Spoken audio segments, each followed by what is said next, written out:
네, 오늘은 결코 절망하지 말라, 반드시 승리한다. 결코 절망하지 말라, 반드시 승리한다 라는 제목으로 하나님 말씀 증거하도록 하겠습니다. 성령 받은 사람들의 특징이 있습니다. 빛으로 산다라는 것입니다. 우리가 많은 순간에 마귀가 우리를 이렇게 속이고 있는데 자기 학대로 살아갑니다. 그래서 날마다 자기를 학대하는 사람이 있어요.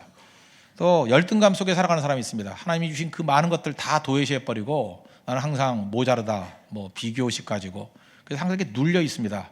그래서 영적인 상태가 안 좋습니다. 언제나 이렇게 어두컴컴하고 이렇게 병들어 있는 영적 상태로 살아가는 사람들이 있습니다. 거기다가 또 비판과 부정이 있습니다. 그냥 말하지 말아야 될 것들 잠깐 말하고요. 남들의 허점이 보이고 자기가 병들었기 때문에 그렇습니다. 잠깐 부정적인 것들을 말하고, 또 자기도 그게 옳지 않다는 거 알면서도 그 브레이크가 안 걸리는 겁니다. 자기도 모르게 쏟아 부어야만 속이 시원한 그런 것들이 있다는 것입니다.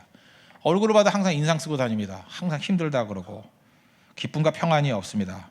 반면에 성령의 사람이 되면, 성령 충만한 가운데 변하면 변화가 되는데 대표적인 두 가지가 변하죠. 얼굴이 변합니다. 얼굴이 환해져요. 얼굴 척 보면 압니다. 저 사람이 성령의 사람인지 아닌지는 이렇게 많은 경험이 있는 사람들 보면 그냥 알게 되는 거예요. 얼굴이 변했구나. 또 하나가 언어가 변화가 된다는 것입니다. 말이 변화가 돼요. 절대로 죄악의 말들 쓰지 아니하고 성령의 말을 쓰기 시작한다는 것입니다. 그럴 때 우리가 느끼는 게 뭐냐? 성령의 기름 부음이 있구나. 우리가 가지고 있는 모든 것들에 성령의 기름 부으심이 있어야 됩니다. 출애굽기 40장 기억하십니까? 출애굽기 1장부터 40장 쭉 보면 21장부터 그 성막에 관한 얘기가 쭉 나와요. 그러다가 40장에 가면 드디어 성막이 완성이 됩니다. 좀 지겹습니다. 성막에 자세한 내용들이 나오니까. 근데 40장에 가면 성막을 다 짓고 난 다음에 하나님께서 아론에게 명령하는 게 뭐냐 하면 모든 그 성물들, 기구들에 기름 바르라는 거예요. 기름, 어노인팅, 기름 바르라는 거예요. 예를 들어 성막에 기구들이 쭉 있는데 40장 9절을 한번 보시면, 또 관유를 가져다가 성막과 그 안에 있는 모든 것에 발라, 그것과 그 모든 기구를 거룩하게 하라. 그러니까 기름 바르라는 거예요. 모든 기구에 기름 다 발라야 됩니다. 그리고 아론에게 기름 바르라가 아니라 기름을 갖다 부으래요. 아론에게 13절 보니까 거룩한 옷을 입히고 그에게 기름을 부어 거룩하게 만들라. 또 아론의 자손들 있지 않습니까? 그들 다 모아놓고 나면 똑같이 기름을 부어버리래요. 그래서 결국은 성막 다 짓고 난 다음에 나타나는 현상은 뭐냐? 각 곳마다 기름 바르고 기름 붓고 아마 기름 냄새로 진동이 됐을 겁니다.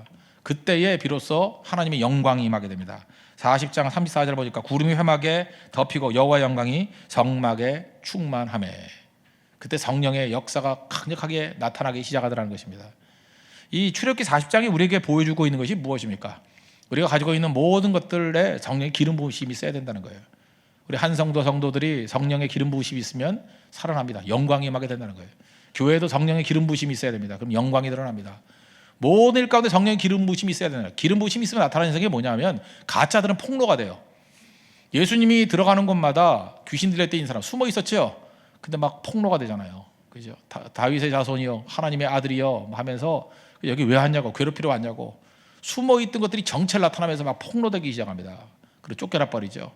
또 성령 충만해지면 연약한 것들이 강건해지고 죄악의 것들을 회개하게 되고, 그래서 모든 것들이 살아나는 은혜의 역사가 있게 된다는 것입니다. 오늘도 우리 교회와 우리 성도들에게 성령의 기름 부으심이 있는 축복이 많은 우리 거룩한 시간 되기를 바랍니다. 이사야서 60장은 절망의 시대입니다. 이사야서 전체가 이스라엘이 망한다, 깨진다 그런 메시지 아니에요. 절망의 메시지. 특별히 1장부터 39장까지는 완벽한 절망의 메시지입니다. 그런데 40장부터 비로소 희망의 메시지가 선포되고, 특별히 60장은 가장 강력한 희망의 메시지의 어떤 절정의 모습을 보여주고 있다는 것입니다. 우리 많은 사람 중에 절망 속에 있는 사람들이 있습니다. 눌려 있는 사람들이 있습니다. 그때마다 이사야서 60장의 말씀을 통해서 다시금 절망 속에서 희망의 하나님을 바라고 일어설 수 있는 믿음의 종 되기를 바랍니다. 우리 차례도 할 필요가 있는데, 첫째 제일 중요한 메시지가 뭐냐면 회복의 시작은 하나님이라는 거예요. 모든 것의 주권이 하나님께 있다. 시작은 하나님이라는 거예요. 스타터가 하나님이라는 거예요. 우리가 시작하는 게 아니라는 것입니다. 모든 절망과 낙심 가운데서 회복의 시작은 하나님이 주도권을 가지고 시작한다는 것입니다. 그러므로 하나님이 시작하는 거기 때문에 환경이 아무리 무너져 있고 아무리 연약하고 아무리 절망적인 상황이 된다 할지라도 절망해서 안 된다는 거예요. 왜?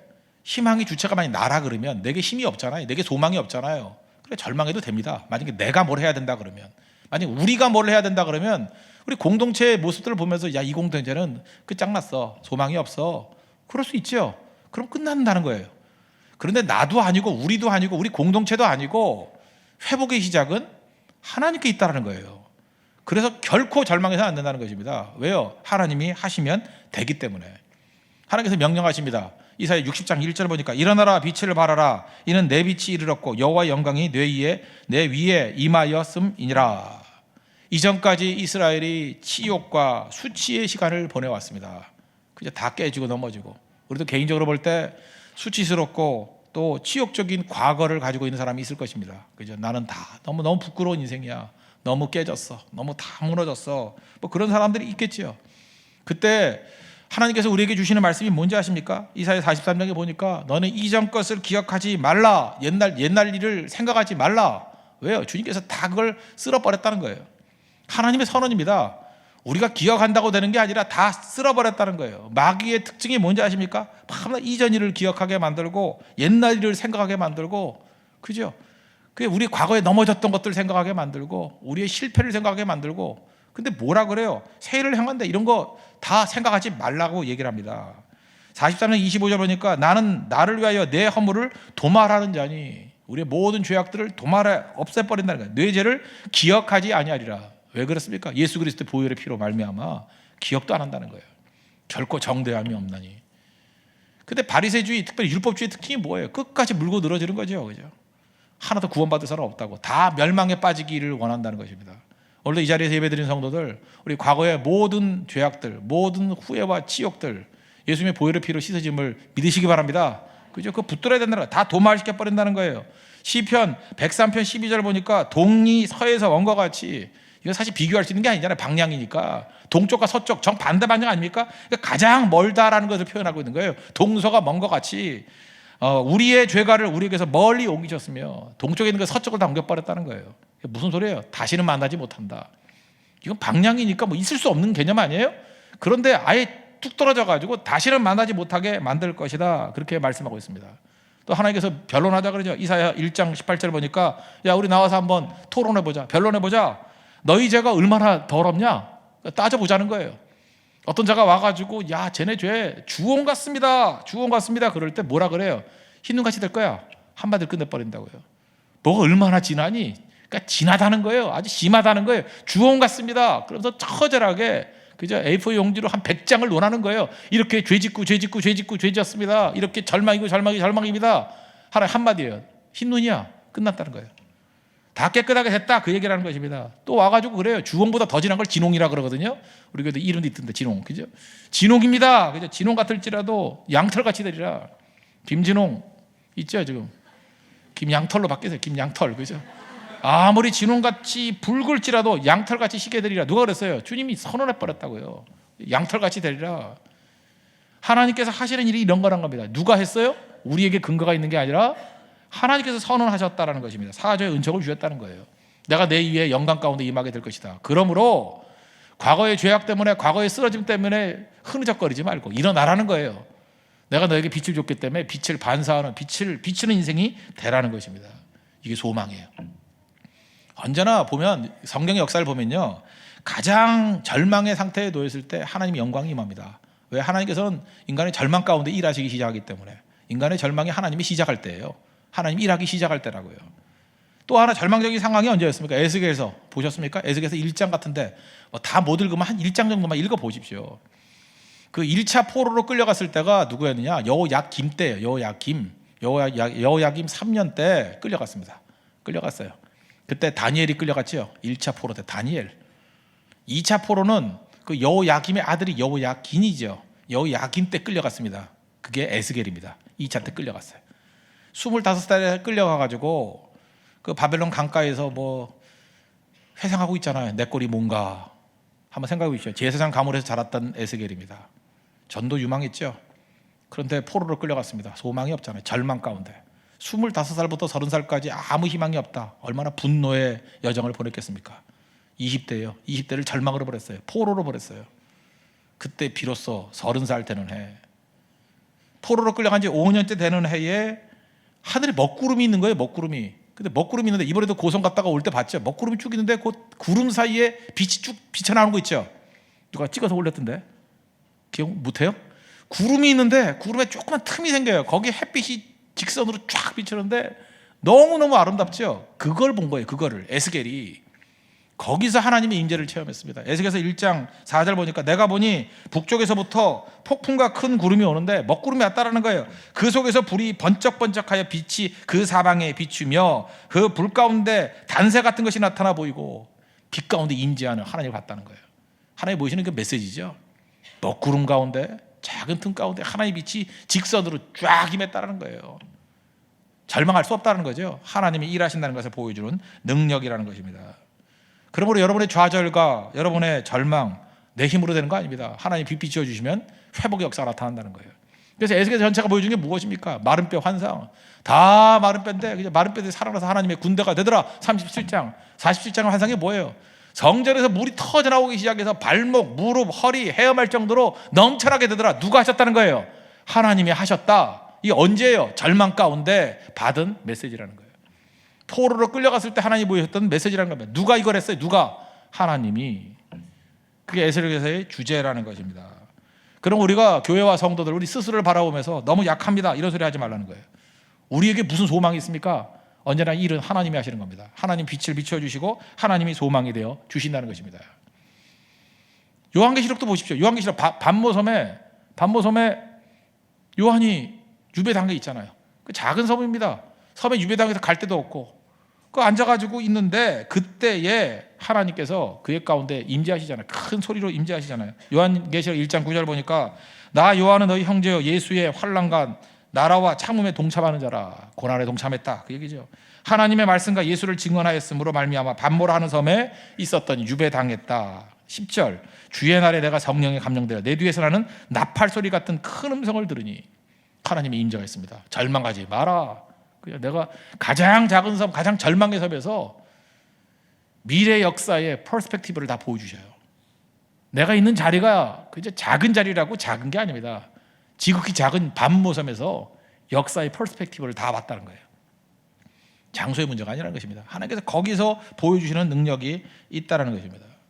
우리 인생의 괴리가 무엇입니까? 내 인생은 너무 수치스러워요. 그런데 하나님 영광이 임해요. 그 괴리. 그러니까 수치스러운 가운데 하나님 영광이 임하면 거기서 일어나서 하나님의 놀라운 일들을 이루게 된다는 것입니다. 여러분 잊지 마십시오. 인간에게는 의가 없습니다. 아무리 찾아보십시오. 여러분이 나이가 들어서 사람을 사귀면 사귈수록 느끼는 게 뭐냐면 야 사람 믿을 게 없다. 그리고 맨날 느끼는 게 뭐냐 배은망덕하다 뭐 이런 거. 그죠? 자 정말 악하다. 그죠? 표리부동하다. 남 얘기 아닙니다. 나부터 시작해서 우리 다 그래 인간이 그렇다는 것입니다. 약해요. 악한 본성이 있습니다. 의가 없어요. 그래서 그때부터 믿음이 자라는 것 같아요. 사람 의지 안 합니다. 사람은 나 죄인이라는 걸 알기 때문에 하나님의 시각, 예수 그리스도 렌즈로 바라보는 것들이 나타나요. 사람 절대 의지하지 않습니다. 사람은 언제든지 변하거든요. 언제든지 썩거든요. 언제든지 부패하거든요. 근데 예수 그리스도의 십자가가 들어가면 그때부터 살아나기 시작하는 거예요. 건질 수 있는 거예요. 그 사람뿐만 아니라 나도 마찬가지고. 그래서 예수님의 시각에서 자기 자신을 바라보는 능력이 생긴다는 것입니다. 그래서 예수 체험이 뭔지 아십니까? 그게 성령 체험이에요. 예수님의 영인 성령께서 나와 함께 해 주실 때만 간절히 설 수 있다는 것입니다. 성령께서 역사하게 되면 어떤 일이 벌어지느냐? 끊임없이 우리를 씻어주신다는 것입니다. 생각보다 우리 사람들 속에요. 여러분 그거 아세요? 어떤 사람이 30살이다 그러면 그 30살짜리 어떤 한 존재가 아니에요. 30년 묵은 죄가 있어요. 30년 묵은 상처가 있어요. 30년 더 되는 것 같아요. 어떤 집안은요, 그 멘탈이 영적으로 안 좋아요. 무슨 할머니가 무당이었다나, 뭐 할머니의 할아버지가 뭐였고, 뭐 이래가지고. 저는 사실 그 개혁주의 목사이기 때문에 저는 뭐 가게 흐르는 저주 이런 거 믿는 사람 아니에요. 근데 저는 이런 건 생각해요. 환경적인 의미는 있다고. 뭐 그런 환경 속에서 오래 자라다 보면은 뭐 맨날 뭐가 보인대, 뭐 보인다 그러고 무슨 냄새가 난다 그러고. 뭐 어떤 사람 이런 사람이 있어요. 뭐 교회 왔더니 요 부분은 환한데 요 부분은 껌껌하고 뭐. 별 사람 다 있어요, 그죠? 와가지고 혼자서 띄어쓰기도 안 해요. 무슨 먹지같이 뭐래? 그 멘탈에 문제가 있는 거거든요. 띄어쓰기 안 하는 사람들. 그 먹지. 새까만 거 어떻게 읽으라고 그거를? 그 먹지같이 다 해놔가지고 뭐 자기 혼자 얘기 다 해요. 누굴 봤다 그러지 뭐 이러고. 악한 영이 역사하는지 뭐 말도 안 되는 얘기들 써놓고 그죠? 그렇지 않습니까? 이게 뭐 말도 안 되는 얘기들 무슨 뭐 입에 안 담을게요. 하여튼 뭐 그런 것들 그죠? 그 왜 그런지 아십니까? 그게 마귀가 역사하기 때문에 그래요. 근데 성령께서 들어가시면요, 그 포기하고 버릴 수는 없잖아요. 씻어주셔요. 씻어주신다고. 그럼 어떤 사람은요, 그 초등학교 때 겪었던 상처들이 있어요. 상처가 씻기고 제가 볼 때 하루아침에 낫는 경우도 있지만 그 상처가 씻겨 나가는 거예요. 계속 씻겨 나가면서 점점 밝아지고 이제 헛소리 횟수가 줄어들고, 헛소리 횟수가 줄어들어요. 뭘 봤다라는 게 줄어들고, 이제는 뭐 말씀이 보인다 뭐 이렇게 바뀌어버리고, 이게 바뀌는 겁니다. 또 어떤 사람은 죄악을 씻어내는데 오래 걸려요. 그죠? 씻어내고 사고방식 변화되는 거, 그게 오래 걸린다고요. 그래서 에베소서 5장 18절 보니까 술 취하지 말라, 이는 방탕한 것이니 오직 성령으로 충만함을 받으라. 이 세상에 취해 있는 상태가 있어요. 어떤 악에 취해 있는 상태가 있다고. 이게 씻겨가는 거예요. 씻겨가다 방탕으로 가던 것이 씻겨가서 나중에는 성령 충만함으로 말미암아 맑은 물이 나오기 시작한다는 것입니다. 우리 성도들이 맑은 물 나오는데 시간이 걸립니다. 그래서 기도하고 말씀 듣고 나가는 모습이 있어야 된다는 거예요. 그 왜 그럴까? 우리 성령의 입장 말고 마귀의 입장에서 놓고 보면 마귀가 집요하기 때문에 그렇습니다. 출애굽을 할 때 이스라엘 백성들을 금방 풀어줬습니까? 여러분, 마귀의 특징은 뭐냐면 약속을 안 지킨다는 거예요. 마귀의 특징은 바로하고 똑같습니다. 약속 절대 안 지켜요. 그래서 마귀하고 약속을 너무 믿지 마십시오. 풀어줄게, 안 그래요. 또 틈만 나면 또 공격하고, 풀어줄게, 아니에요. 뒤에서 또 공격하고. 몇 번 만에 끝났죠? 10번. 10가지 재앙. 그러다가 박살난 거예요. 그죠? 언제까지 그러고 있어요? 망할 때까지. 바로가 다 죽을 때까지, 자기 자녀들 다 죽을 때까지. 그렇게 집요하다고요. 근데 언제 끝납니까? 어린 양의 피를 문설주에 바를 때, 임방에 바를 때, 그때 끝나버리죠. 결국은 이 마귀의 발악은요, 예수 그리스도 십자가의 보혈까지 가기 전까지는 절대 끝나지 않는다는 것입니다. 근데 그런 과정 속에서 이제 하나님의 택한 백성들 입장에서 놓고 봅시다. 그들이 훈련받는 거예요. 하나님의 영광을 보기 시작하는 겁니다. 그리고 속에 있는 도끼가 빠지기 시작하고 은혜의 아름다움이 드러납니다. 은혜의 아름다움, 성도의 인내의 아름다움, 그죠? 세찬 바람을 겪고 난 다음에 서 있는 믿음의 아름다움. 그래서 무조건 나쁜 게 아니에요. 결국은 이런 모든 과정 속에서 10가지 재앙이라는 과정 속에서 마귀는요 완전히 박살이 나는 거고요. 그 고집 강팍함 때문에 하나님 백성은 그것을 통해서 연단받고 아름다움이 드러나게 된다는 것입니다. 그러므로 여러분들 인간적인 약함을 두려워하지 마십시오. 절대로 두려워하지 마십시오. 여기 나이 든다고 두려워하는 분들이 있죠. 나는 또 나이가 더 먹었구나. 그 마귀가 이상한 생각을 주는 것 같아요. 한번 생각을 해보세요. 60대가 볼 때 40대는 젊은 사람들이거든요. 그런데 꼭 이상한 게 40대가 되면 꼭 20대하고 비교를 해. 나는 늙었어 이러고. 안 늙었어요. 40대가 왜 늙었어요? 좀 늙었지만 그래도 많이 안 늙었어요. 그 비교하기에 따라 틀린 거죠. 그렇지 않아요? 그 어디가 기준이, 그 늙는다는 게 의미가 없는 거예요. 성숙해졌다 그러면 되는 거죠. 하나님이 인생을 한 번 살게 만드는 거 아니에요. 이게 영원한 게 아니잖아요. 그럼 마지막에 아름답게 가면 끝이 아름다우면 되는 거죠. 단풍이 아름다운 이유가 무엇입니까? 마지막에 아름다우면 되는 거 아니에요. 제가 눈에 말씀드렸잖아요. 바울은 딱 10년 사역했다고. 10년 사역을 멋지게 하니까 그는 아름다운 인생이 돼버렸잖아요. 이제부터 잘 살면 돼요. 이제부터 충성스럽게 살면 된다고. 과거가 중요한 게 아니에요. 40대, 20대 때 잘 살아가지고 뭐 했다 그런 사람들 많이 없잖아요. 30대, 또 30대 주어진 거 아쉽지만 충성을 다해 살고 40대 지금 잘 살면 되잖아요. 나이 든다는 걸 겁먹는 거, 이게 마귀가 주는 겁니다. 나이하고 관계없습니다. 어떤 분들은요 80에도 충성스럽게 뛸 수 있어요. 어떤 사람은 50대 영광스럽게 뛸 수 있어요. 몰라요 그거. 그래서 교회가 일하는 것을 나이로 제한하는 건 옳지 않다고 생각합니다. 나이가 성경의 기준이 아니에요. 성령의 기름 부음이 있는가, 성령의 붙들림 받으면 일어나 빛을 발하는 건 나이와 관계없습니다. 성경에 뭐 그렇게 젊은 사람 쓰임 받는 거 봤어요?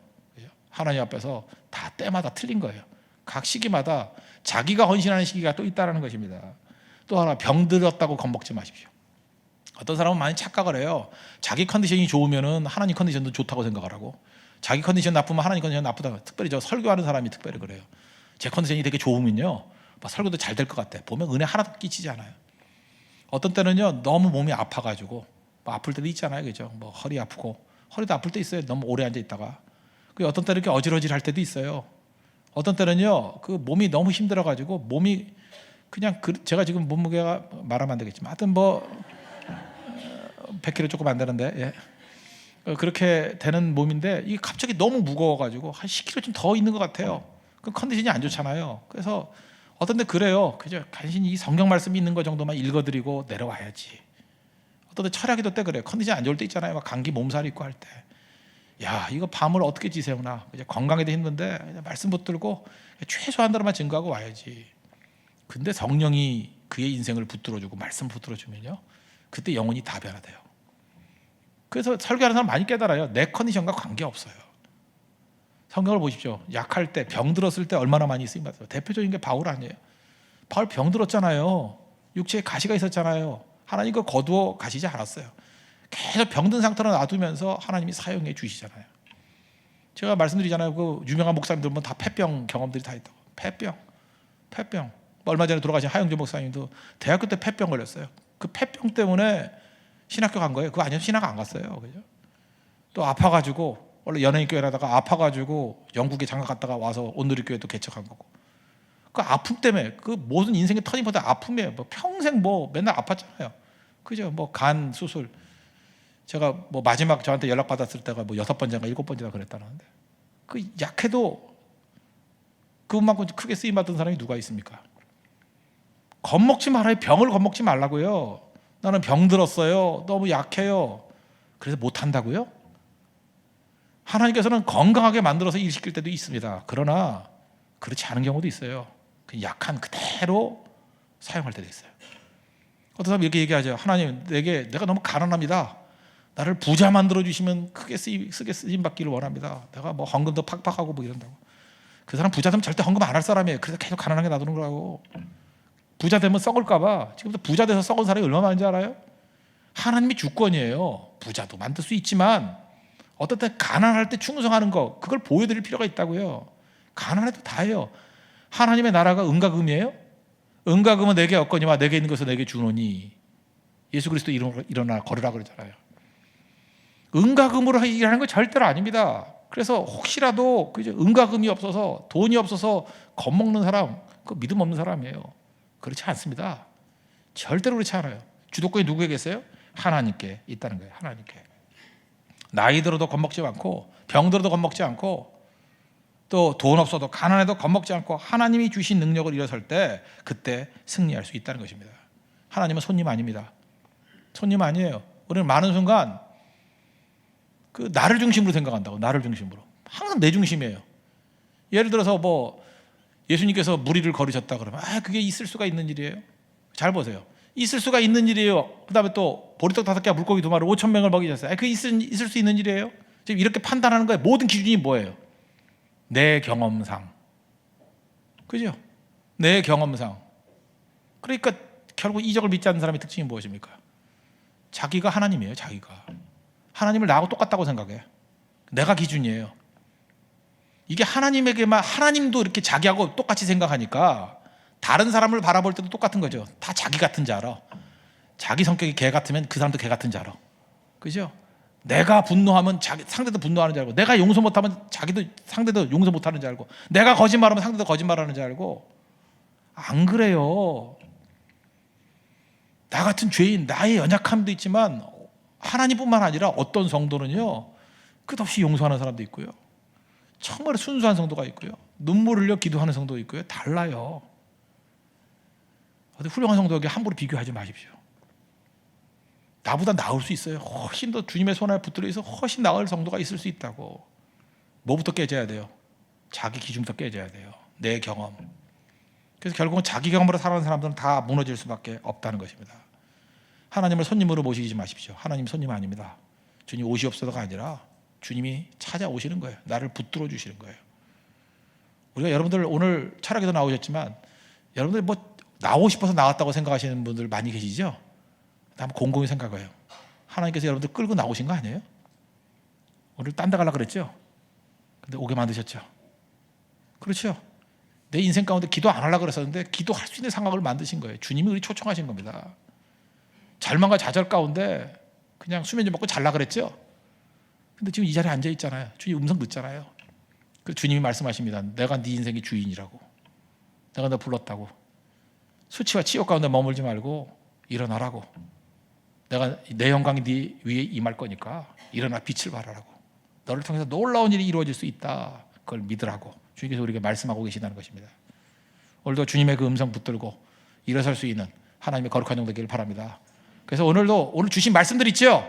이 말씀 다 붙들고 나로부터 시작하는 거 아니에요. 환경으로부터 시작되는 거 아니에요. 우리 주변으로부터 시작되는 거 절대로 아니라는 것입니다. 그러면 절망해요. 그런데 모든 주도권을 누가 지고 있어요? 하나님이 주고 계신다고요. 우리에게 기름 부어 주시고 성령 충만함을 주시고 일어나 빛을 발하라고 말씀해 주시고 내가 너희를 회복시킬 거라고 말씀하시는 그 하나님이 계신다는 것입니다. 그 말씀 붙들고 아멘 내게 이루어지이다. 마리아가 그랬잖아요. 내가 처녀인데 잉태하여 아들을 낳을 것이라고. 그래서 주의 종에게 이루어지이다 그러잖아요. 아멘 이루어지이다. 마리아가 동령의 탄생하려고 한 게 아니에요. 주님이 주도권을 가지고 하겠다 그러니 그렇게 하십시오. 허용하잖아요. 허용. 내 인생도 마찬가지입니다. 일어나 빛을 발하도록 해 주십시오. 허용합니다. 사용되길 원합니다. 날 사용해 주십시오. 우리는 그런 존재예요. 그러면 기가 막힌 일이 벌어진다는 것입니다. 우리를 통해서 그런 놀라운 일들이 나타나고 승리하는 하나님의 백성이 된다는 것입니다. 오늘 그 은혜를 맛볼 수 있는 믿음의 종 되기를 바랍니다. 우리 첫 번째 말씀 살폈습니다. 회복의 시작은 하나님께 있다. 그러니까 우리 자신도 아니고 우리 공동체도 아니고 모든 소망의 근거는 하나님께 있다는 것입니다. 하나님이 주권을 가지고 시작하신다. 그러므로 환경 때문에 절망하지 말고 나이 때문에 절망하지 말고 병든다고 절망하지 말고 소망을 하나님께 두면 일어설 수 있다는 것입니다. 두 번째 대지입니다. 하나님이 계신 곳에는 궁극적인 승리가 있다는 것입니다. 2절 3절 보십시오. 보라 어둠이 땅을 덮을 것이며 캄캄함이 만민을 가리려니와 오직 여호와께서 내 위에 임하실 것이며 그의 영광이 내 위에 나타나리니 나라들은 내 빛으로 왕들은 비치는 내 광명으로 다 오리라.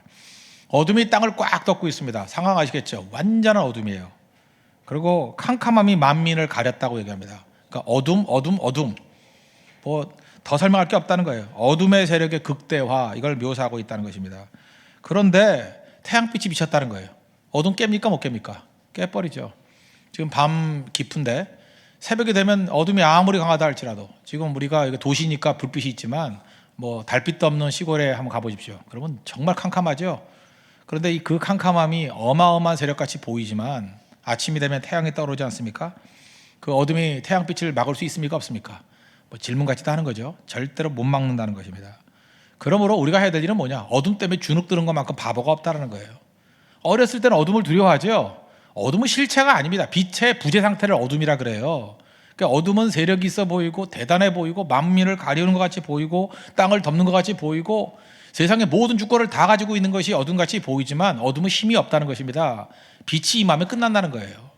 그러므로 교회가 해야 될 일이 무엇입니까? 빛을 비추는 거죠. 계속해서 말씀 증거하는 거. 그래서 어둠의 세력이 제일 싫어하는 게 뭐예요? 사도행전 4장 같은 데 보니까 말씀 증거하는 거를 싫어하잖아요. 빛이 비춰지면 박살나니까. 기도의 능력입니다. 지금같이 계속해서 이렇게 밤을 지새가면서 기도해 보십시오. 어둠의 세력은 그냥 무너져 버린다는 거예요. 근데 마귀는 그래요. 기도해서 되니. 그래서 어떻게든 기도하는 걸 막으려고 그런다고요. 기도의 빛이 비춰지면 어둠의 세력은 다 깨지게 된다는 것입니다. 또 우리가 대한민국을 전도하자, 또 세계를 선교하라 그랬죠. 말씀 들고 현장에 나가서 빛을 비치면 어둠의 세력은 다 깨지게 돼 있다는 것입니다. 마귀가 그걸 두려워하는 거예요. 그거 못하게 만들고 그거 방해하려고 그러고 그거에 발악을 한다는 것입니다. 모든 걸 다 동원한다는 거예요. 선교할 때 모든 방해를 다 한다는 거예요. 그러나 가서 빛을 비치면 무너진다는 거예요. 다 깨져버린다는 것입니다. 그러므로 우리가 해야 될 일이 무엇입니까? 어떤 방해와 난관이 있다 할지라도 두려워하지 말고 교회가 해야 될 빛의 사명, 그 역할을 감당하라는 것입니다. 그래서 우리가 이렇게 생각하면 돼요. 내 자신이 싸울 거 없습니다. 빛이 되면 돼요. 말씀으로 무장하고 기도로 무장하고 또 말씀이 성령 가운데 내 안에 임하도록 만드는 거, 임마누엘 되신 하나님의 능력을 맛보면 무조건 승리하게 된다는 것입니다. 그 스튜어트라는 목사님 계십니다. 그분이 했던 설교 중에 하나인데 그 옥스퍼드에 있던 어떤 여자 성도님 얘기예요. 30대 한 중반쯤 되는 성도인데 예수 잘 믿는 분이었습니다. 근데 돌아가셨어요. 그 돌아가신 예수 잘 믿는 분을 이렇게 추모하면서 했던 얘기예요. 그게 뭐냐면 그 여자 성도분이 정말 기도도 많이 하고 말씀으로 무장된 분인데 정말 하나님의 사람이에요. 근데 묘한 게 뭐냐면 이 여자분이 가기만 하면 주변 사람들이 경건해진다는 거예요. 그거 아십니까? 그 사람만 오면 이상하게 말들이 없어지고 조심스러워하면서 경건해져요. 그리고 서양이나 동양이나 인간은 죄성이 있기 때문에 남 얘기하는 거 좋아하잖아요. 막 쓰레기 같은 얘기하는 거 좋아하잖아요. 막 비난하고 그죠? 헛소문 퍼뜨리고 이런 거 되게 좋아하잖아요. 그거를 즐거워하잖아요. 이게 마귀의 종들이기 때문에. 그죠? 우리 다 오염되지 않았습니까? 그런데 이 여자분이 오면 이 가십이 사라진다는 거예요. 차마 말을 못하대. 차마. 그 안에 어떤 영적인 권위가 있어서 그런지 모르겠죠. 경건함이 생긴다는 것입니다. 그래서 참 특이하다 그랬어요. 이분은 뭐 말도 없어요. 그냥 조용히 가서 그냥 참석만 해도 그 영향력이 있더라는 것입니다. 근데 이분이 갑자기 하나님께서 무슨 뜻인지 모르지만 애녹과 같이 일찍 들어가셨는가 봐요. 30대 초반에 이게 천국에 가셨습니다. 근데 이분의 몸에서 죽고 난 다음에 보니까 그 자기 가방이나 이런 데 보니까 그의 몸에서 400명의 선교사들을 위해서 기도하는 명단이 죽 있더라는 거예요. 그리고 교회를 위해서 기도하는 명단들. 그리고 이게 경건의 상징이죠. 이분 자체가 빛이잖아요. 기도하고 또 그 안에서 하나님 말씀이 그 안에서 내화되고 녹아들고, 그러다 보니까 그 여자분의 이름만 들어도 마귀가 꼼짝을 못하는 거예요. 주변 사람들이 힘이 솟는 겁니다. 우리 성도의 능력은 바로 여기에 있습니다. 이게 영적인 권세예요. 스피리추얼 파워라고. 영적인 권세가 임해야 됩니다. 영광이 임하면 주변 사람이 꼼짝도 못해요. 함부로 하지 못한다는 것입니다. 그런데 내 안에 그 영성이 없고 무너지니까 마음대로 짓거리가 되는 거죠. 마음대로 행동하는 거죠. 이유가 뭐예요? 만만하니까, 넘어질만 하니까. 우리가 하나님 앞에서 여기서 보이는 것들이 뭐냐? 말씀의 기능을 다하는 하나님 백성이 하나하나 서 있기 시작하면 빛이기 때문에 어둠의 세력이 꼼짝도 못한다는 것입니다. 빛의 자녀의 특징이 무엇입니까? 팔복이 빛의 자녀들의 모습인 것 같아요. 팔복. 특별히 저는 그 화평케 하는 자의 복, 참 이 복이 참 멋지다고 생각합니다. 우리 예수 믿는 사람들이 가면 피스메이커예요. 반면에 마귀가 들어가면 분쟁을 일으킵니다. 근데 하나님 백성이 들어가면은 화해자가 된다는 거예요. 피스메이커. 이게 참 중요한 개념입니다. 극단을 벗어난다는 거예요. 우리가 이 땅을 살다 보면은 뭐 이렇게 문제가 있다 보면은 방관자가 되는 건 쉽습니다. 나 신경 안 써. 나 더러운 곳 안 가. 방관자, 이거 쉬워요. 또 하나는 고발자. 그 안에 들어가서 막 떠들어대는 거예요. 그것도 쉬워요. 방관하든지 고발하든지. 그런데 여기 뭐라고 얘기해요? 화해자가 되라는 거예요. 피스메이커가 되라는 거예요. 이건 희생이 필요한 겁니다. 희생, 욕먹을 까고 깨질 까고. 그런데 그 사람이 들어가면 녹아서 하나가 돼버려요. 화평케 하는 자는 복이 있나니. 칭호 중에 최고의 칭호입니다. 하나님의 아들이라 일컬음을 받을 것이다. 하나님의 아들 누굽니까? 예수님이 아니에요? 예수님의 칭호잖아요. 예수님께서 화해자 되셨죠. 피스메이커 되셨죠. 자기 몸을 깨트려서 하나 되게 만드셨잖아요. 예수님 방관하지 않았습니다. 고발자 아니었습니다. 정죄하는 분 아니었어요. 화해자였어요. 화해자. 우리가 하나님 앞에서 이런 사명 갖춰야 된다고 생각합니다. 팔복령들 한번 쭉 보십시오. 그 마태복음 5장 3절부터 보면 심령이 가난한 자는 복이 있나니 천국이 그들의 것입니다. 심령이 가난하다. 무슨 뜻입니까? 심령이 가난하다. 욕심으로 채우지 않는다. 그런 뜻 아니에요. 욕심. 마음이 가난하다. 욕심으로 채우지 않는다. 저는 이게 굉장히 중요하다고 생각합니다. 딴 사람 얘기하지만 목회자인 저로 생각할 때 그러지 않지만 스스로 잠깐만 얘기를 하는 게 있어요. 내가 성도들 많이 모아서 큰 교회 하려는 게 내 목표냐? 과거에도 그런 적이 없었고 지금도 그렇지 않고 미래도 그렇지 않겠지만 다시 한번 다짐하는 거예요. 그렇지 않습니다. 그렇지 않아야 되고. 교회 크기가 뭐 중요한 거예요? 언제나 중요한 게 뭐냐? 우리 주변에서 많이 그래요. 개척교회다 보니까 문제 있는 사람들이 많이 모이고 어떤 사람은 그래요. 정상이 하나도 없다고. 그 비정상 교회라고 이런 사람도 있고 반은 멘탈의 문제가 있고 저도 이해를 해요. 정상이 없대요. 정상이. 그래서 그런 얘기를 하는데 저는 그게 오히려 사명이라고 생각을 하거든요. 정상이 없으니까 얼마나 좋아요. 그런 사람은 딴 데 가면 적응 못하고 다 일로 다 기어 들어오잖아요. 그죠? 그러니까 그 사람들을 품어주고 그 사람들 어차피 누가 정상인지 알 게 뭐야. 그죠? 그렇게 말하는 사람 비정상이 있을 가능성도 크고 어차피 다르다는 거 아니에요. 나하고 다른 거를 자기를 정상으로 보니까 저 비정상으로 보이는 거지. 근데 저한테 비정상이라 그런 사람이 내가 봐도 아무리 봐도 비정상 같았어요. 그 사람이. 그러니까 모를 일이잖아요. 그러니까 교회는 어떤 것입니까? 아프고 깨지고 소외된 사람들 품어주는 게 교회 아니에요? 그럼 그게 사명 아니에요? 하나님이 보내주는 건 무조건 사명입니다. 무조건. 우리에게 접하게 만드는 건 무조건 사명이에요. 피하려고 그러면 안 된다는 것입니다. 교인들이 나이스 한 사람만 모여있으면 교회예요? 누구 못해요. 그거 다 할 수 있는 거지. 하나님께서 단계마다 필요한 사람 보내주는 거예요. 필요한 사람. 그저 변화가 필요한 사람. 복음 증거가 교회의 존재 몇 개 뭐예요? 잠자는 사람을 깨우고 병든 사람을 고치고 죽은 자는 살리는 거 아닙니까? 그럼 잠자는 사람이 많이 있으면 깨워줘야 되는 거고 병든 사람 많으면 고쳐줘야죠. 죽은 사람들 많이 있으면 살려내야죠. 그게 가난한 마음이에요. 심령이 가난한 거. 그럼 부유하다는 건 무슨 뜻일까요? 자기 욕심과 자기 야망으로 가득 채워져 있는 거. 내가 원하는 것을 추구하는 거. 내가 원하는 교회가 어디 있어요? 하나님이 보내주신 사명제가 있을 뿐이지. 목사 얘기가 여기까지만 합시다. 여러분도 마찬가지죠. 욕심 버려야 됩니다. 마음이 가난한 자가 복이 있대요. 그래 천국이 임해요. 어쨌든 욕심 부리지 마십시오. 하나님께서 우리에게 주신 사명 잘 감당하면서 헌신할 수 있는 그런 종들 되길 바랍니다. 애통하는 자가 복이 있다 그랬죠. 애통하는 자는 복이 있나니 위로받을 거래요. 오늘 조금 전에 하나님 아버지의 마음 읽었죠. 우리 노래했죠. 우리 마음 가운데 하나님이 바라보고 우는 자들이 있잖아요. 그럼 같이 울어야죠. 하나님이 가는 발걸음 가운데 같이 가야 되고 주님의 손이 돼야 되고. 그 세상을 향해서 우리가 할 수 있는 게 없잖아요. 뭐 내가 우리가 우리 입으로 변화시키라 그런 적은 없잖아요. 다만 울 수 있잖아요. 하나님 저거 어떡합니까? 내 힘으로 고칠 수 없습니다. 근데 울어줘야죠. 사실 우리가 선교 현장에 가가지고 할 수 있는 게 뭡니까? 복음 증거하고 또 하나가 뭐예요? 같이 아파하면서 울어주는 거예요. 그 가장 큰 부흥이 있고 가장 큰 변화가 있던 교회들 보니까 가가지고 복음 증거하고 같이 울어주다 왔어요. 같이 아파해주고 같이 힘들어해주고. 그럴 때 위로가 임하잖아요. 위로. 그게 성도의 모습이고 그게 빛의 자녀들의 모습이라는 것입니다. 빛의 자녀라는 게 뭐 해결사라는 뜻이 아니에요. 애통해 주는 거예요. 주님 맡기신 사명에 충성 다하고 애통해 주는 거. 사실 이거 어려운 거 아니잖아요. 울어주는 거 못합니까? 같이 가서 울어주는 거. 내 아픔이라고 생각해서 울어주는 거. 온유한 자는 복이 있나니 그랬죠. 그들이 땅을 기업으로 받을 거라고. 온유한 자. 성경이 말하는 빛의 자녀들은요 영웅이 아니라는 것입니다. 우리 너무 칭기스칸 이거 좋아하지 마십시오. 나폴레옹 만드는 게 아니에요. 교회가 칭기스칸 만드는 거 아닙니다. 나폴레옹 만드는 거 아니에요. 자기 주장하는 사람 만드는 거 아니에요. 온유한 자라는 게 뭐예요? 참는 자예요. 왜 참지요? 천체를 살리려고. 사람 가운데 뭐 성질 없는 사람 어디 있고 할 말 없는 사람이 어디 있겠어요. 왜 참지요? 왜 말 안 하죠? 천체를 살려야 되니까. 죽이고자 하면 무슨 짓은 못해. 살리고자 하니까 말하지 않고 참고 인내하고. 그 예수님이 온유했잖아요. 온유란 말이 처음 나오는 사람이 누굽니까? 모세죠. 민수기 12장 3절에 막 난리 부리지 않습니까? 아론과 미리암이 뭐 너만 뭐 선지자냐, 너만 뭐 하나님의 종이냐. 끝까지 참잖아요. 왜? 백성 살려야 되니까. 온유라는 거 제가 그때 그렇게 정했죠. 하나님이 분노하실 때까지 참는 거. 참는 거예요. 생명이기 때문에. 참으니까 하나님이 분노하셔가지고 문둥병 걸리게 만들잖아요. 나병 환자 되게 만들 버리잖아요.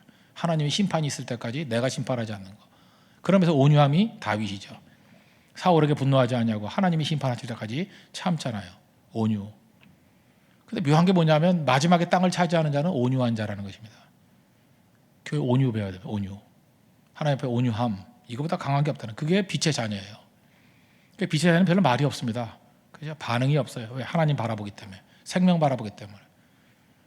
그 다음에 의에 줄이고 목마른 자는 뭐 배부를 거라 그러잖아요. 목마름이 있어야죠. 우리가 어디에 목마르는지 보면 알지 않습니까? 어디에 목마르 있습니까? 하나님의 의입니까? 내 의입니까?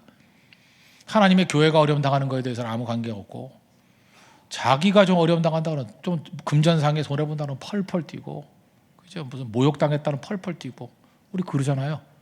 안 그렇습니까? 교회에서 에어컨 켜고 나가면 괜찮고 뭐 기겁하고 집에 에어컨 켜고 왔었어요 뭐 이러면서 예배도 다 때려치고 도망치고 그죠? 멘붕 왔어요 목사님. 그래서 아침에 에어컨 켜놨는데 저녁에 가봤더니 계속 틀어져 있는 거 아니에요 뭐 이러고. 교회에서 그래가지고 충격받은 사람 있어요? 교회 에어컨이 계속 켜져 있기 때문에 심장마비 걸릴 뻔했어요. 이런 사람 없잖아요. 참 묘해요. 우리는 다 자기 자신이라고요.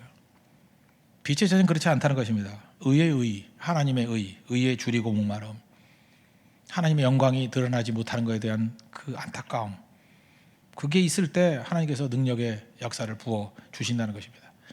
하나님의 백성은 그런 모습이에요. 그렇게 설 줄 알아야 된다는 것입니다. 그러므로 하나님이 계신 곳, 하나님의 능력이 있는 곳에는 항상 이런 승리가 임하게 된다는 것입니다.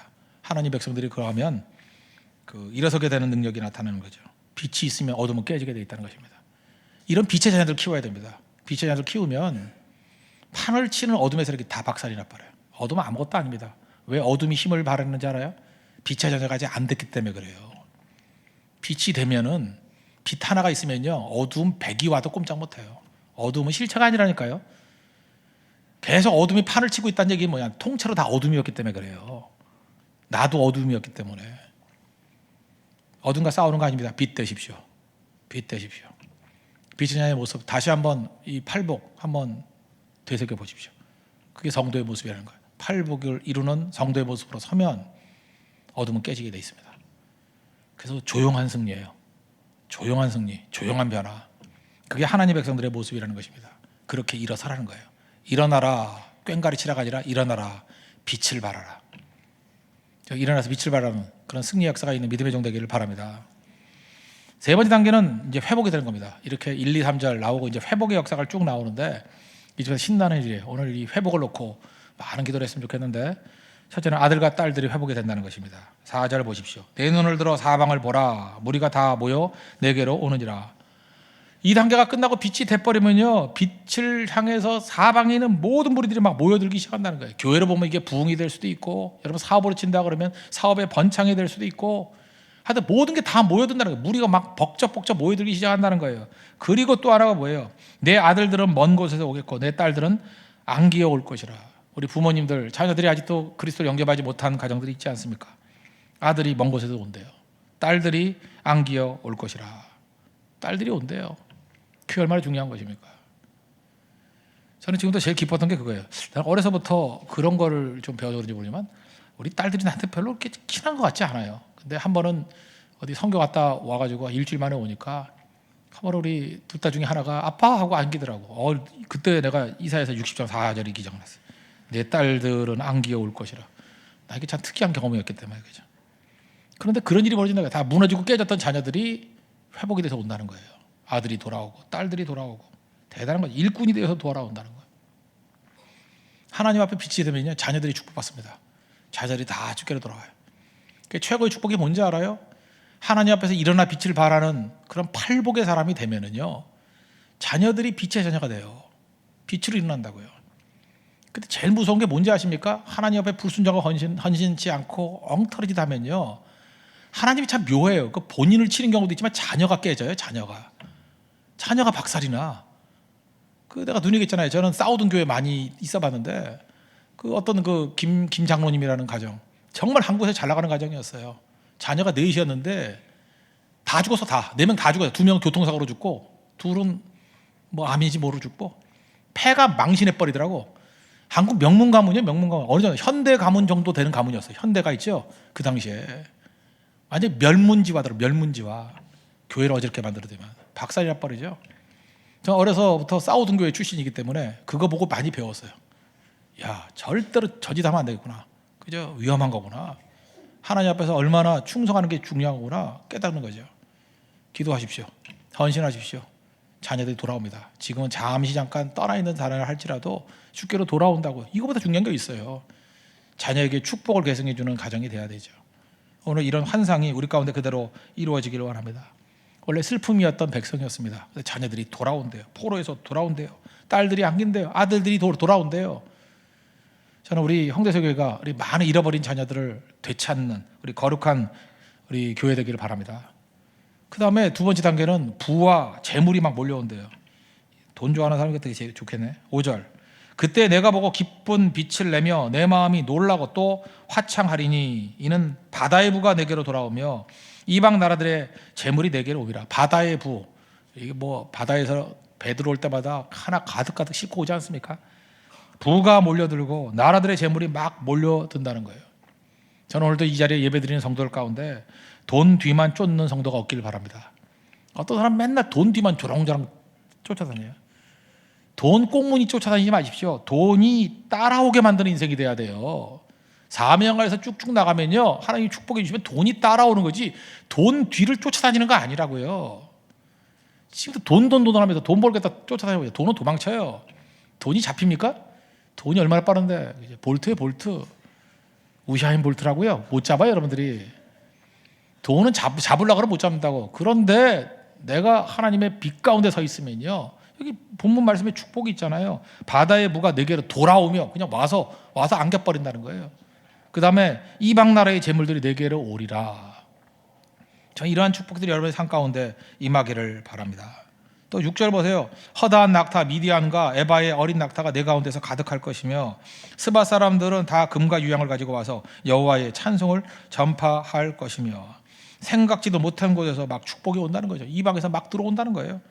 여기 뭐 허다한 낙타, 뭐 어린 낙타 이런 건 뭘까요? 옛날에 교통수 다녔으니까 자동차 별로 좋아도 안 하지만 뭐 여러분들 뭐 멋진 자동차 타고 다닌다 뭐 그런 걸로 해석할 수도 있겠죠. 나 혼자 해석해요. 막 좋은 게 막 들어온다는 거예요. 하나님 축복해 주시니까. 그리고 외국에서 생각지도 않았던 것에 막 들어온다는 거예요.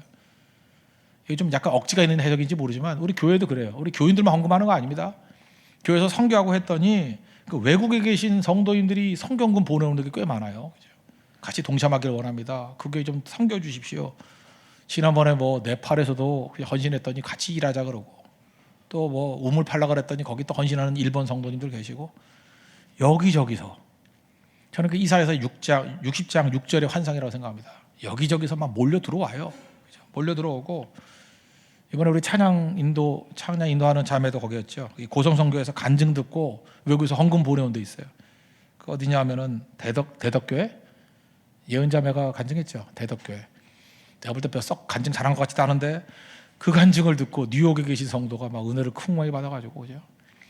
그 대덕교회 같은 사역에 나도 동참하기를 원합니다 라고 하면서 장문의 편지와 함께 적정량의 헌금을 보내왔어요. 네, 뭐 거액의 헌금은 아니고 적정량의 헌금을.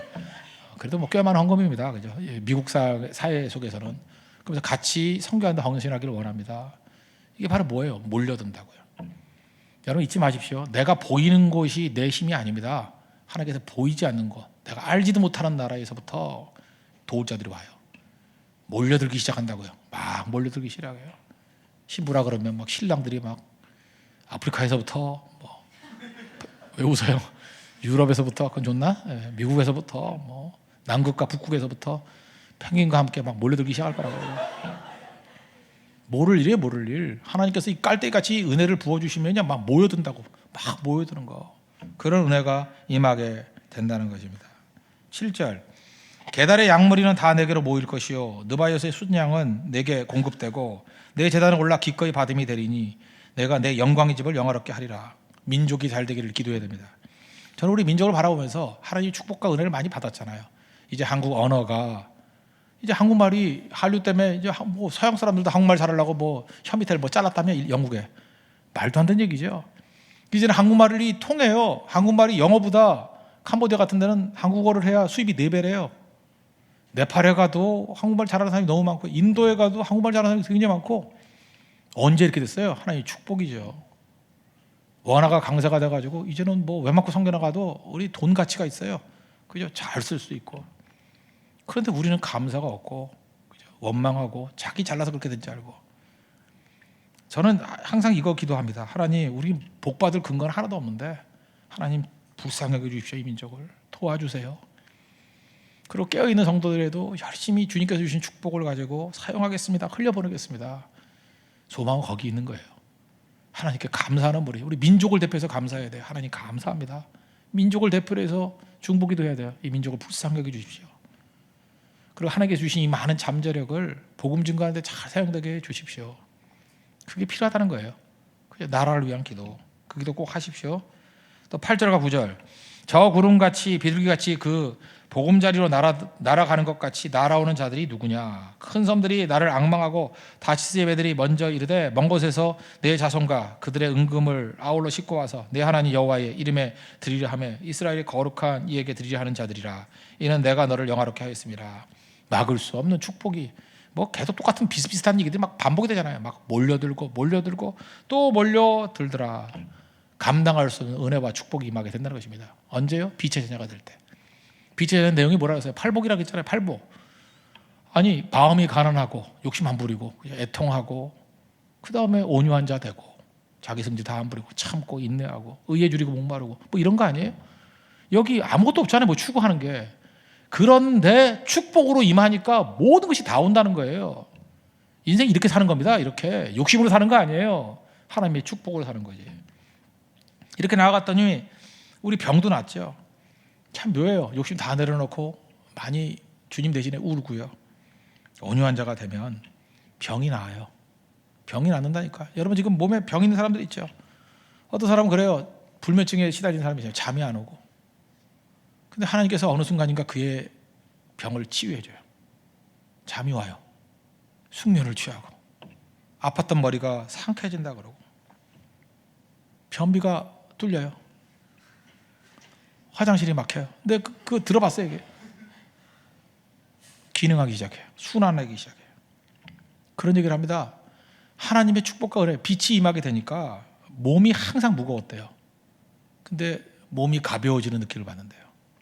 오늘도 이 차량기도 끝나고 나가는 동안에 여러분의 몸이 가벼워지는 역사가 있길 바랍니다. 몸이 가벼워지는 거예요. 깃털 같아요. 그래요. 깃털이 뭐 이렇게 무거운 깃털이 다 있어. 그런데 몸이 깃털 같아진대요. 너무 가볍고요. 날아갈 것 같은 느낌이 있답니다. 그리고 만성 피로가 있었거든요. 피로가 사라진대요. 참 묘하죠? 피로가 사라진대요. 항상 머리가 아팠는데 머리가 다 아픈 것이 사라지게 된다는 거예요. 최근 들어서 건강에 대한 관심이 많지 않습니까? 밤낮 뭐 생치상급 이런 거 하고 뭐 식스팩 만들겠다 그러고. 건강은 노력으로 되는 게 아닌 것 같아요. 내가 봐도. 건강은 임하는 겁니다. 건강은 임하는 거예요. 건강은 하나님의 축복 가운데 임하는 거예요. 건강이 임해요. 어떤 성도를 보면 맨날 아팠거든요. 근데 기도하고 헌신하고 성교하다가 잘 못 걷던 분이 걸어요. 지금은. 그거 어떻게 해석할 거예요? 연세가 더 드셨는데 걸어요. 그리고 항상 얼굴이 좀 이렇게 부어 있었거든요. 이렇게 부어가지고 나 살인 줄 알았더니 부은 거더라고. 이제는 살이 빠진 게 아니라 몸무게 비슷하대요. 이렇게 가라앉았어요. 그리고 순환하기 시작하고요. 피가 순환하기 시작하고 혈색이 돌고 뭐 얼굴은 뭐 비슷하게 생겼지만 그래도 웃으니까 예뻐 보여요. 건강이 임한 거예요. 임한 거. 언제나 이렇게 어두웠거든요. 근데 밝아져요. 하나님의 축복과 은혜가 임하게 되더라는 것입니다. 이게 복이에요. 마지막 10절과 11절 보십시오. 내가 노하여 너를 쳤으나 이제는 나의 은혜로 너를 불쌍히 여겼은즉 이방인들이 내 성벽을 쌓을 것이요 그들의 왕들이 너를 섬길 것이며 내 성문이 항상 열려 주야로 닫히지 아니하리니 이는 사람들이 내게로 이방 사람들의 재물을 가져오며 그들의 왕들을 포로로 이끌어 옴이라. 대적들을 다른 사람들이 대신해서 막 잡아오는 일들이 벌어졌다는 거예요. 근데 여기 주님의 중요한 메시지죠. 내가 노하여 너를 쳤으나. 우리가 범죄하고 또 하나님의 뜻을 저버렸을 때, 연약했을 때 하나님께서 우리의 회복을 위해서 이렇게 잠시 치실 때가 있었어요. 그러나 그죠? 지금 이제는 나의 은혜로 너를 불쌍히 여겼은즉. 오늘 이 시간에 여러분 기도할 때 그 기도를 했으면 좋겠어요. 하나님, 나를 불쌍히 여겨 주십시오. 우리 가정을 불쌍히 여겨 주십시오. 우리 교회를 불쌍히 여겨 주십시오. 우리 나라를 불쌍히 여겨 주십시오. 어제가 광복절이었죠? 여름에는 4복이 있다 그러잖아요. 초복, 중복, 말복, 광복. 몰라요?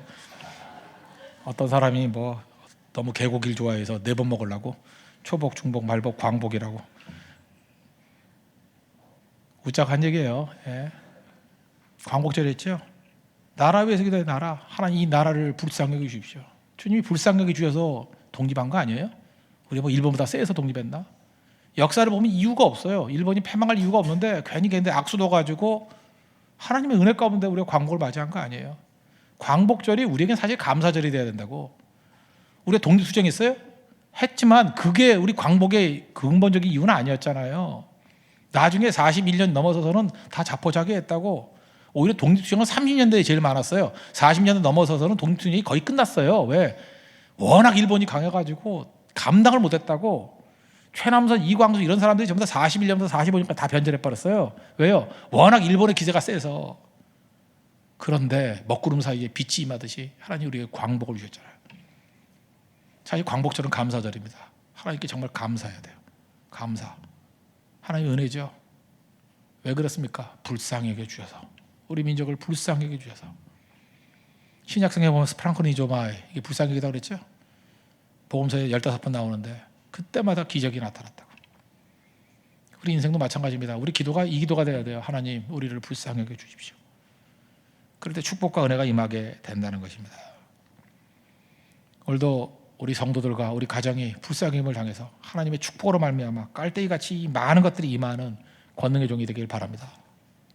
그냥 복을 구하는 건 기복신앙이 될 수 있지만 십자가를 통과한 부활은 기복신앙 아닙니다. 이건 하나님의 축복이에요. 하나님의 검증된 자에게 주시는 하나님의 열매입니다. 이런 풍성한 열매를 누릴 수 있는 우리 믿음의 신실한 종 되기를 바랍니다. 팔복의 사람 되십시오.